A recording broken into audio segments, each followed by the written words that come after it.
Morning po. Magkasi tres talaga nasa harap, lahat nasa masigla. Saka nakapansin ko ngayon, marami yung ano natin.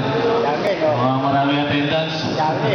Nakabalita ka agad Anyway, nice ko lang pasalamatan yung mga tanong natin sa kanilang ginawang pag-assiste. Sa puro na ni Monsignor Moises Andrade. Sabi ko nga tinawagan ko si Gagawad Dani para di na mahulit yung laganap na karnaping doon. So, buti naman wala akong nangyari ganong insidente. Ganun din ang ating kapulisan. Dahil may nahuli kami magnanakaw doon sa compound namin, kahit alasin ko na madaling araw, mabilis naman ang responde. So, ganun din ang takbo naman ng kay Cap, dumalaw kami ng isang araw. Base yung sa schedule niya, by Tuesday o tomorrow, lalabas na daw siya. So okay daw si Cap, masigla na dahil gawa ng malakas ang loob ni Cap, sabi nga nila.